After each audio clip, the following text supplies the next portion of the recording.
One of the worst mistakes you can make when it comes to designing your home is diving straight into the process without a solid plan. In this video, we'll delve into the top planning mistakes people make when decorating their homes, from lacking a clear vision to making impulse purchases. I also share the step-by-step planning process I use for all of my client projects. If you're eager to avoid these costly errors, keep watching this video. The biggest mistake of all is buying something without measuring. People usually make this mistake when they find something on Craigslist or at a vintage or flea market, fall in love with a piece of furniture, and buy it without much more thought. I have been guilty of this myself in the past.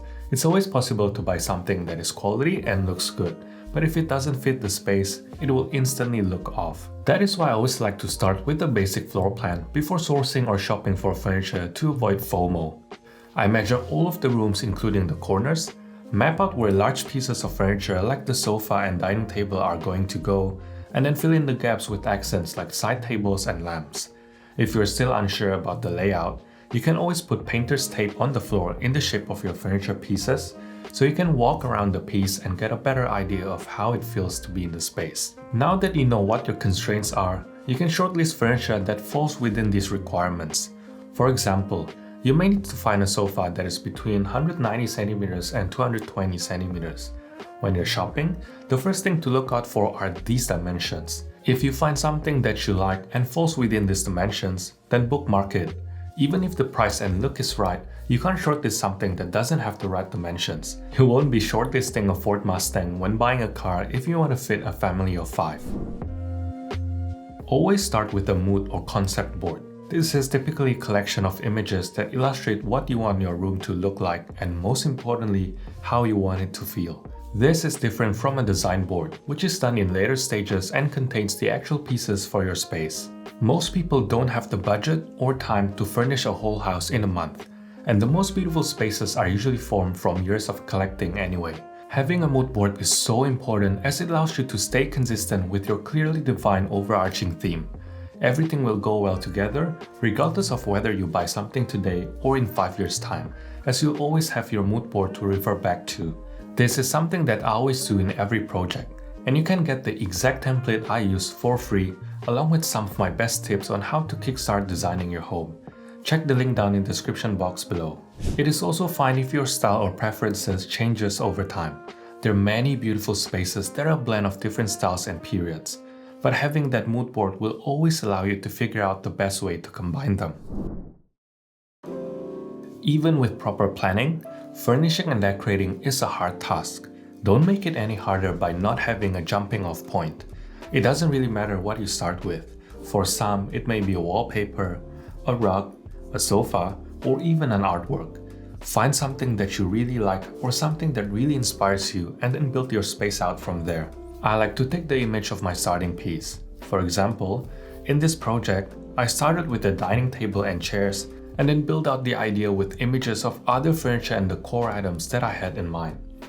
I usually do this on Canva to save time, but you can use any blank canvas like Keynote, Google Slides, or even Photoshop, whatever you're most familiar with.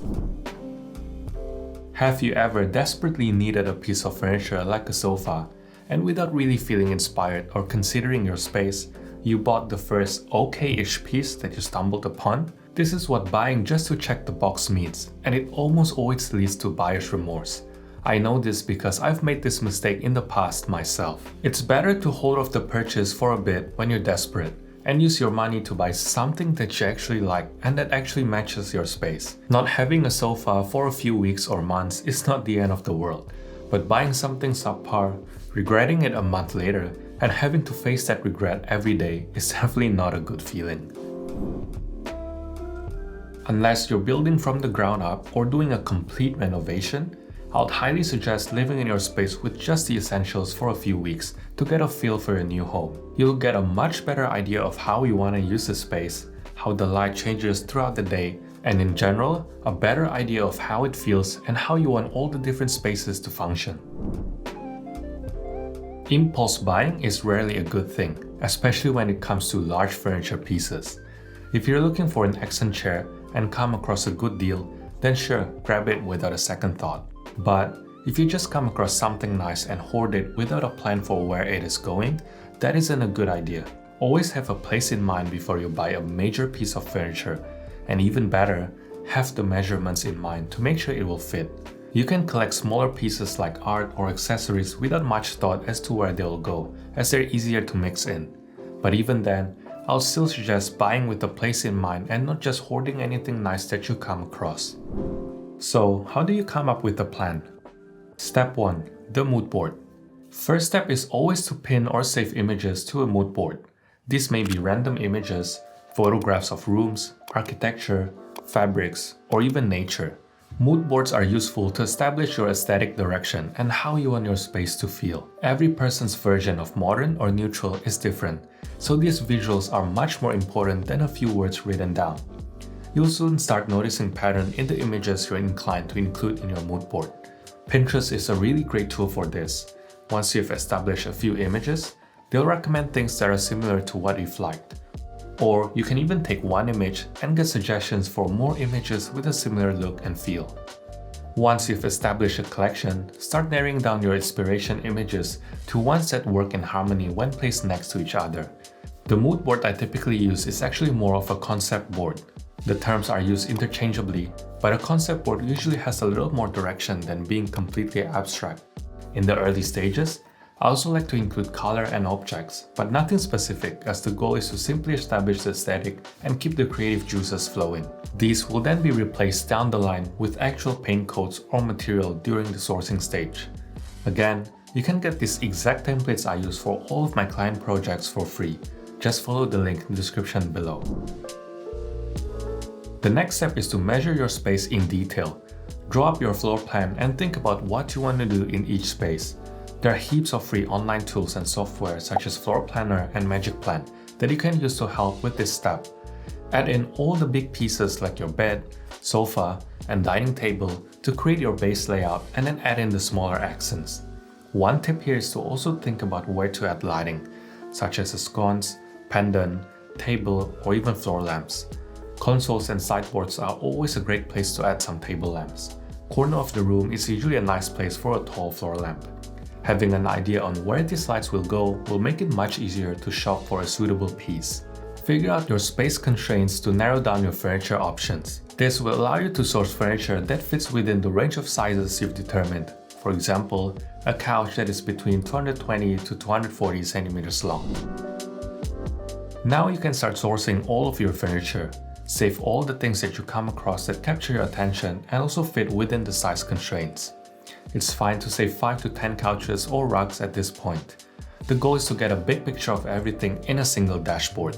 I personally use a template in Notion that we've developed on our own in order to quickly save items, categorize them by rooms, and also keep track of spending.